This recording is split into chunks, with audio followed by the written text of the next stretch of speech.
C'est des données officielles à la naissance, je dis bien à la naissance, c'est-à-dire automatiquement à la naissance, seuls 25% des enfants sénégalais sont déclarés à l'état civil.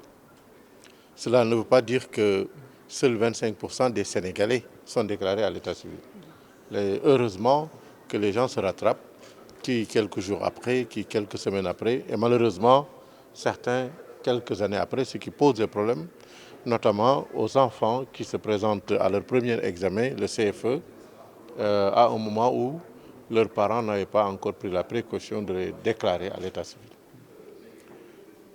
Nous avons dit que cette situation est accentuée par l'absence d'une couverture universelle en matière d'infrastructures abritant les services d'état civil dans les collectivités territoriales. Dans plusieurs régions du Sénégal, il n'y a pas de centre secondaire d'état civil. Donc il est important, en plus de déployer une solution qui est nécessaire par l'informatisation et la numérisation,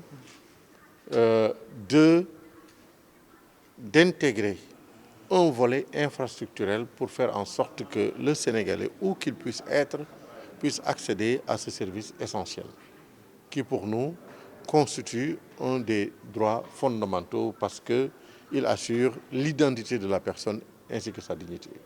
Il est extrêmement important que l'état civil soit fiable, soit sécurisé. Et cela c'est un problème de sécurité nationale. C'est un problème de sécurité nationale. Si quelqu'un, à travers un faux acte de naissance, qui va commettre des attentats ailleurs, on dit qu'il a un état civil. C'est extrêmement grave. Or, ce ne sont même pas des Sénégalais. Donc, ces groupes utilisent des pays qui n'ont pas sécurisé leur état civil pour prétendre avoir une identité au niveau de ces pays-là et aller commettre leur forfait. Donc, ce que nous faisons aujourd'hui, c'est de faire en sorte à ce projet-là, que ce projet-là puisse aller à son terme pour que chacun puisse que l'État puisse respecter le droit à l'état civil pour chaque citoyen. C'est une question complexe. Les gens, il y a des trucs qui ne maîtrisent pas au fond le danger, ce qui se passe avec notre état civil. Nous devons faire en sorte que l'état civil du Sénégal soit sécurisé. Et cela est extrêmement important. Pas permettre à n'importe quel citoyen de notre pays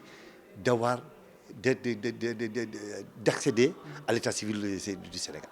On a vu des Syriens, il y a d'autres choses qui sont passées au niveau international que nous ne pouvons pas relater ici.